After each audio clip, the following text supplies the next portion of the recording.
Hello everybody, JP from JP's Aviation here, and welcome back to another video. Southwest Airlines is the biggest low-cost carrier in the world, and over the past few months, we've seen the airline say that they were looking at the Airbus A220 to replace their older 737-700s. Now, the airline has said this before, but there was never an order, but this time seemed to be a bit different. With the pandemic going on and the Boeing 737 MAX grounded, it seemed like it could happen this time.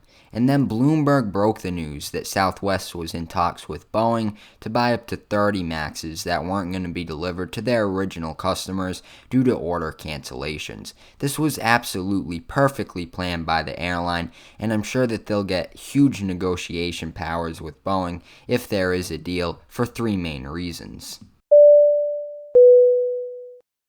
Right now, Boeing is desperate for orders as the pandemic has created an uncertain future for aviation demand, and airlines don't want to have airplanes that they can't fill. So a big discount would come from an order of any size. We've seen this many times before. Across the Atlantic, Ryanair ordered 100 737s from Boeing after 9/11 when aviation demand was plummeting and manufacturers were desperate for orders like they are now.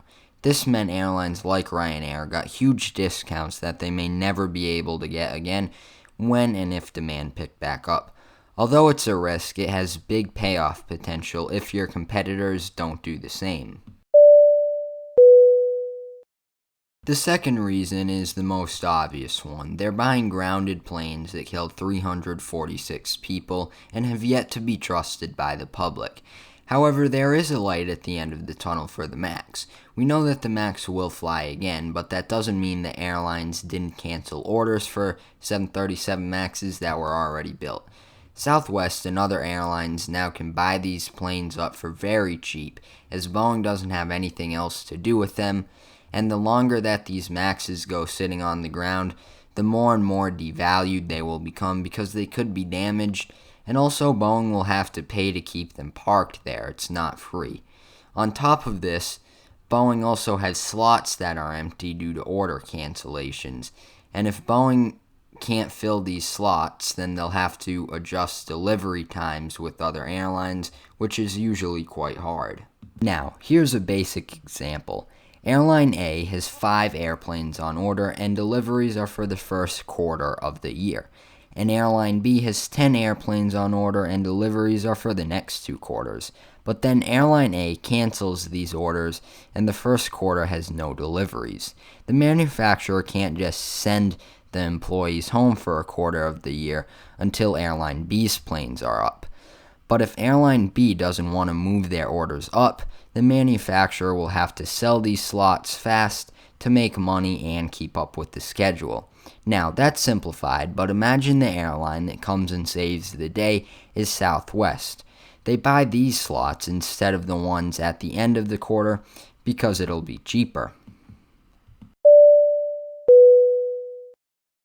And lastly, it would be catastrophic for Boeing to lose Southwest, a loyal Boeing customer for over 50 years, especially to the aircraft that Boeing fought so hard to keep out of the country, the Airbus A220.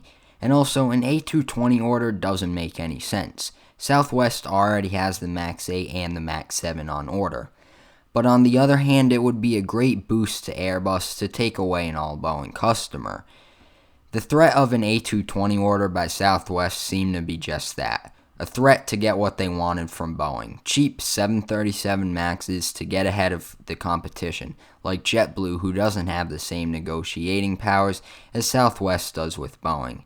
Southwest really does have the upper hand in this one, so let me know what you think. Do you think Southwest is going to make a much bigger MAX order than we think that they're going to make? Thank you all so much for watching. Don't forget to like, share, and subscribe, and I'll see you all next time on JP's Aviation. Goodbye.